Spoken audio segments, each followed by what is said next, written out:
guys, welcome back to my channel. Simone here, and I feel like I owe you a little bit of an explanation and a very quick life update. So I'm going to do that very quickly. If you don't want to tune in or you're not interested and you don't want to hear, I will leave the timestamp down below where you can get on to watching the video, which is talking about the books that I loved in my childhood. But I just really quickly wanted to let you know what's happening with me at the minute, because things are a bit up in the air and I really need to talk about it. So you might notice I don't think I've missed a video yet, which has been great because I've been really worried about that, but I have been really not that kind of vocal on people's videos. I usually comment on people's videos all the time.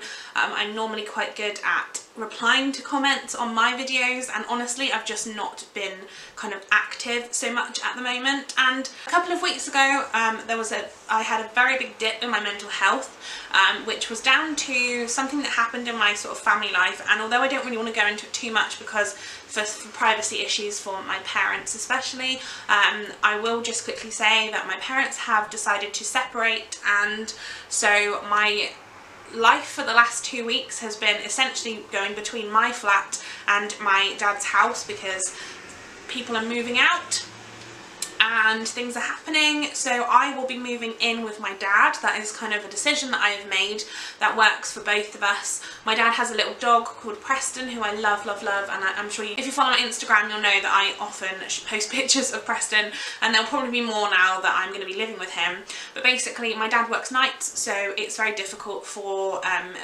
basically I'd have to be there all the time to kind of look after the dog anyway, so it just made sense for me to move back in with him. And it's really nice just to have some company because, like I said, my mental health has been kind of in the pan quite a lot. I've had some difficult times over the last kind of like 2 months.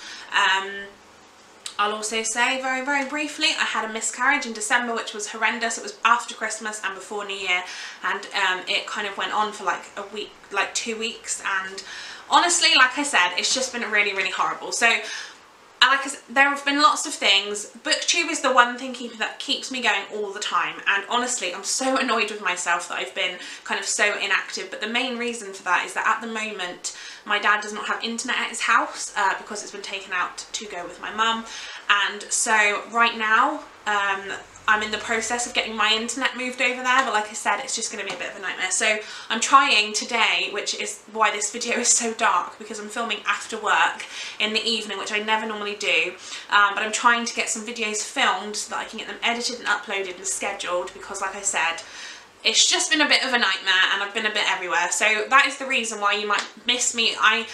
I'm not able to watch your videos at the minute. I will be catching up though as soon as I get the internet back in. My dad has a massive TV and I've been watching people's videos on that before his internet was cut off, so I'm going to be continuing to do that, which I know is going to be amazing. I'd like to say a massive thank you to my fellow bookwormies who I have a WhatsApp group with.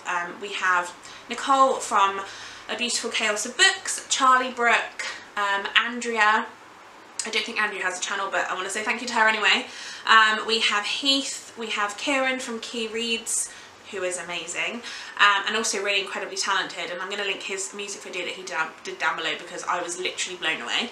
And also Julie from The Hungry Bookworm, again an amazing person, and she's been really supportive as well. They all have. So Charlie especially, can I just say Charlie, I love you so much. Charlie has been there for me since I had the miscarriage. She was actually the only person I told on BookTube, I think right from the start, and she's just been so incredibly wonderful to me. And I do absolutely just want everybody to realise that Charlie, I couldn't actually function on BookTube, I don't think, without her. Honestly, I would have probably given up like a couple of months ago, because like I said, I was just literally rock bottom, and that girl has brought me up. So yeah, I really want to just say a massive shout out to her. If you're not following her channel, go and do it. I'll link all of the channels below for the people that I've just mentioned. But like I said, massive thank you to those guys. And that is my little life update, I guess. Hopefully it will get better soon. I'm filming this on Monday night and it's going up on Wednesday, at least the hope is. So like I said, so far I've not missed a video, but today's video, when I'm filming this, Monday's video, was literally 1 minute before getting it sorted. So yeah, that's that. But like I said, without further ado, let's get into the video. This one is the third video that Nicole from Beautiful Chaos of Books picked for me from when she won my giveaway, which was to pick some of the videos that I filmed in February. she asked me to film a video talking about my favourite childhood books, and so that's what I'm going to be doing today. So it wouldn't be a childhood books video if I did not talk about Shadow the Sheepdog by Enid Blyton. I've mentioned this a lot of times. You're probably all really bored of it by now, but this is a really old copy that I've had since I was a kid. It's from like 1952, and it is like I said, a copy of Shadow the Sheepdog that I have read probably over 100 times. I literally love this book so much. It's about a boy who lives on a farm, and he has a little shadow, hence the name, of a dog called Shadow the Sheepdog, and honestly it's so beautiful. It's such a wonderful story, and I just love Enid Blyton in general, so this one is definitely one of those books that has stuck with me throughout my childhood and into my adult life. The next one I want to talk about is one that I have not read for a really long time, and it's not really a book that you read so much, but it is The Very Hungry Caterpillar, and I believe it's by a man named Eric Carle. Now this is a book I feel like every child knows. It's one of those, it's like a picture book, but it has holes in it that you can put your fingers through, and it's like about a caterpillar that keeps eating all of these different things, and it's so beautiful, and it's such a wonderful story, and I feel like it's such a pivotal book from my childhood, so yeah, I had to mention it. The next book I want to talk about is Charlotte's Web by E.B. White. I read this book when I'd already seen the film. I remember I watched the film when I was quite young, and I was really into reading at the time, so I think my mum was like, oh, you should give the book a go, because, and obviously I didn't know it was a book at the time, and I read the book and I loved it so much. My mum used to have rats, and she actually had a rat called Templeton, which obviously is from the from Charlotte's Web, and I loved it so much, honestly.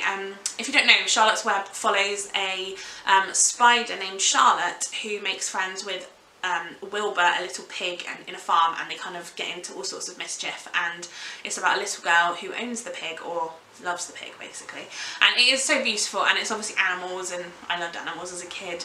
I honestly thought I was going to be a vet one day, but that didn't happen because I'm quite squeamish, and I don't think it would be a good fit for me, but yeah, that was one that I definitely enjoyed a lot. Next up is obviously the Harry Potter series.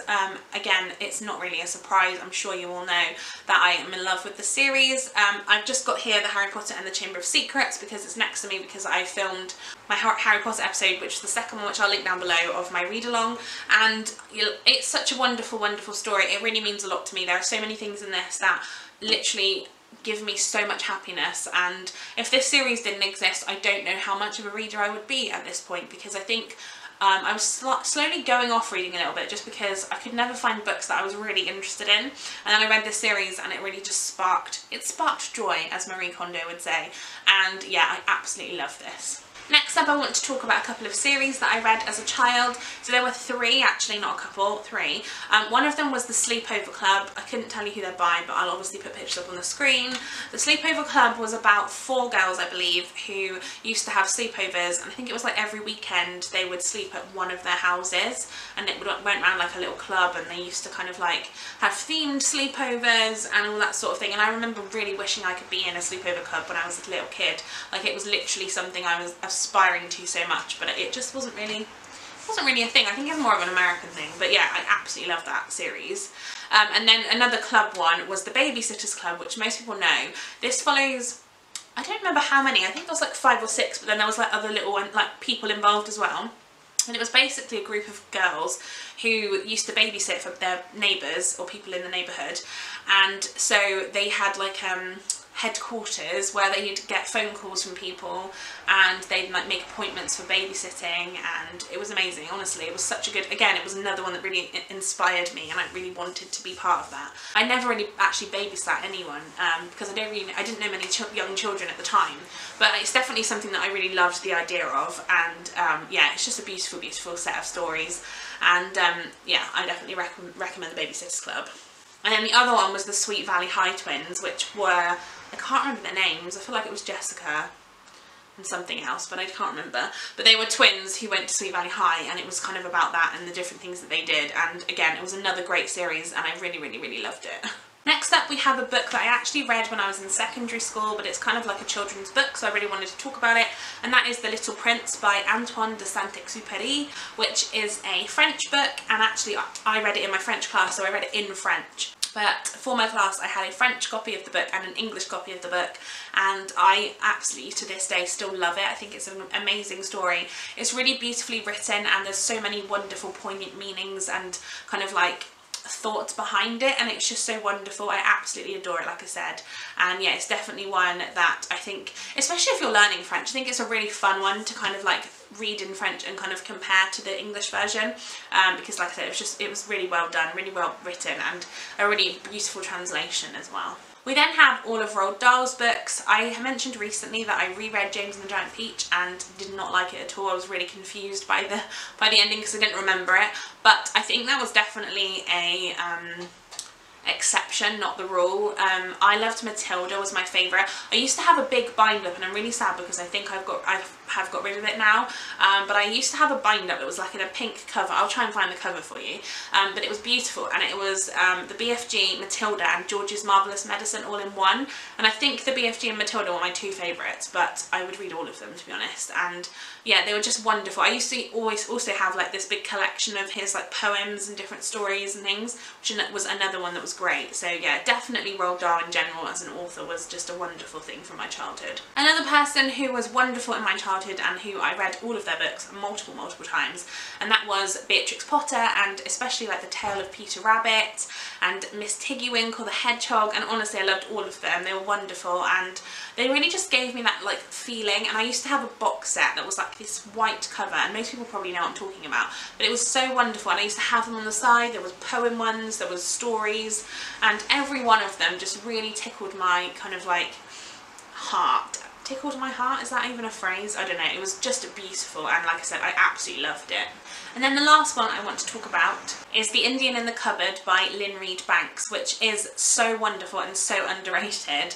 This is literally about a cupboard, or it's about a boy who used to have like little figure toys, I guess, and he used to put them in this one cupboard in his room, and when he opened the cupboard, the Indian had come to life.